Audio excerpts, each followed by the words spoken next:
Well, hello everyone and welcome back to another Pony and Wolf Productions video. Today we are reading the story Caffeinated by the author Bonamb. I hope that I, pronounced that right. If I didn't, then I apologize. And don't forget, there's this big red button down under this video. If it's still red, that means you haven't subscribed yet. What are you doing?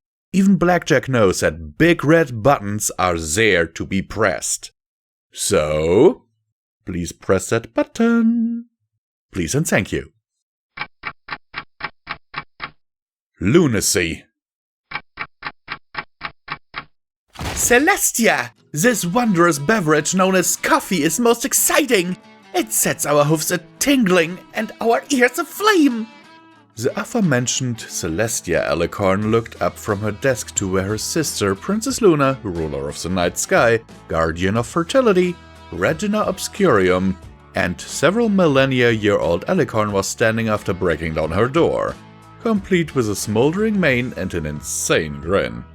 Dropping her head into the worn groove in her desk, she sighed, then looked back at her sister. I did suggest that you should stick with tea, Luna. Blah! We found the chef's culinary skills in that foul fluids preparation lacking. But that was the tea I meant.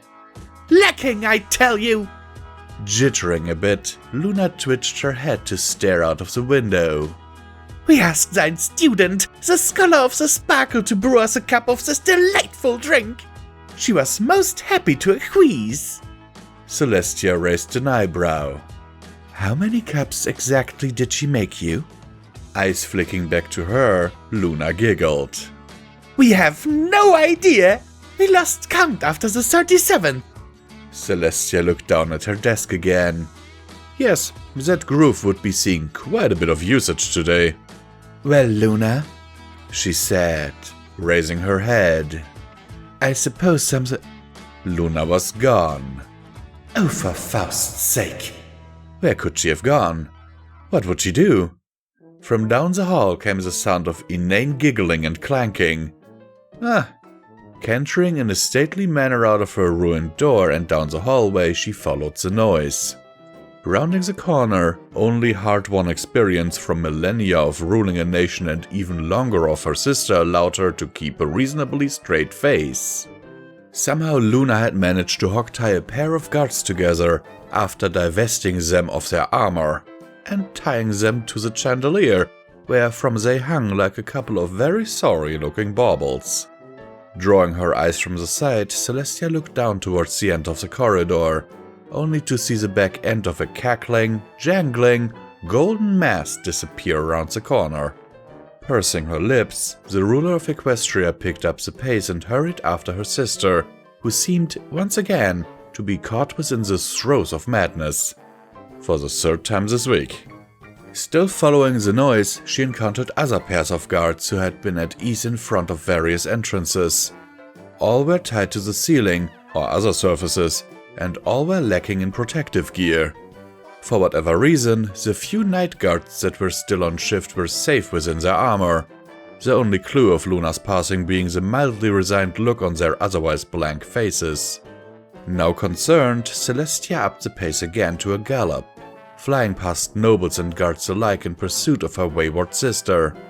Lanterns guttering in her wake, she skidded around the corner and into the doorway of the throne room, and this time, her jaw did drop.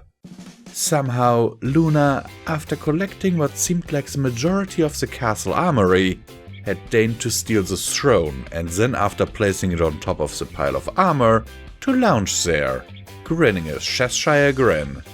What? Greetings, dearest sister of mine!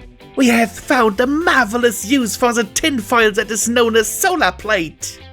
Luna, Celestia rubbed the base of her horn. You stripped all my guards of their armor. And is not nudity the more prevalent attitude in this society of ours, Celestia? Thine guards should fit in with the norm, as to not scare the peasants. She gestured a forehoof and sent a male shirt through a window. 'Tis only sensible. No, Luna, I meant... Oh, never mind. She let out a long breath before trying again. Luna, you are currently sitting on my seat, which seems to be upon an absolute fortune of solar armor. Would you mind explaining yourself? As I'm sure the stimulative effects of caffeine only removes inhibitions, not adds new ideas. Luna, are you listening to me? Luna yanked her head out of the armor pile, a belt hanging around her horn and a sword in her mouth. Pardon? Why? The venerable princess of the night considered the question for a moment before her eyes widened in realization. Then, rising up, she made several indignant splattering sounds around the sword before finally spitting it out. Why, Celestia? Thou askest us a question that even the simplest of fools and most likely Discord would have no trouble answering. She skittered to the edge of the pile and raised a forehead in preparation for speaking. Firstly, sister of mine, we feel that the Lunar Guards are under-equipped in comparison to thine solar soldiers. Luna, we've been over this. It's just because the Lunar Guards have their own internal blacksmithery, while the solar do not. It was your tradition. Secondly, attempting to walk forward, Luna was cut off by gravity exerting its cruel hold, causing her to fall face first into the armor and slide down to Celestia's hooves. Struggling back upright, she continued her tirade into Celestia's chin. Secondly, dear sister, we wish for a throne of our own. Blinking and taking a few steps back, Celestia protected herself from the impact of the royal caffeinated voice up close. Opening her eyes, she squinted down at her sister. A throne, Luna, for the last time. This is a diarchy. We rule together. Not so, sister dearest. What is it mine eye spieth upon yonder gaudy pile? Celestia rolled her eyes. A hay burger? 'Tis a throne, and a sore sight on mine eyes at that. It is an object belonging to you, of which I do not own a counterpart as I should do, as is my right as a ruling prince. Princess. 'Tis what I said. Luna rose upon her hind hoofs and gesticulated wildly. And the very fact is an insult to my very being. An insult that I shall no longer stand for. 'Tis treasonous! Gah! Her mouth snapped shut due to the golden glow now surrounding it. Celestia hung her head and sighed, wishing she had her desk with all its too comfortable groove. Luna. The blue alicorn made a few muffled sounds, unable to get her words past the magic encircling her mouth. Releasing the spell, Celestia stepped back again.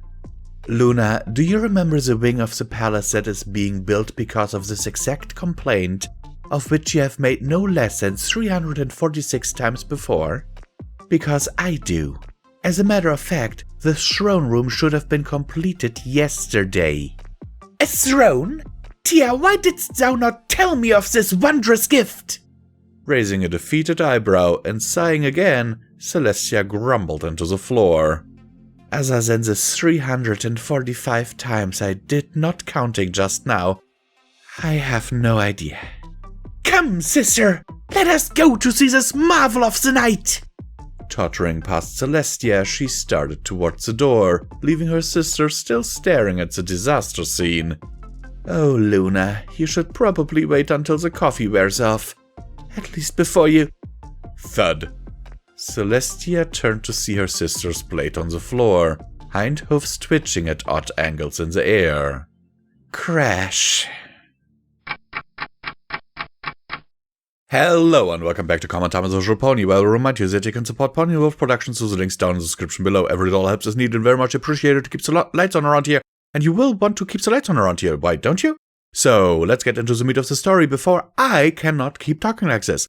Anyhow, so, yeah. I liked the story overall. There were a few grammar and spelling issues, but they weren't too bad, you know. And all in all, I know how people act when they have drunken too much coffee. So this was really relatable to me. As a nurse, I've seen a lot of people who just chucked coffee. And those were my coworkers, by the way. And yeah, so I hope that this video found you well in body and mind, and that we will see each other in the next one.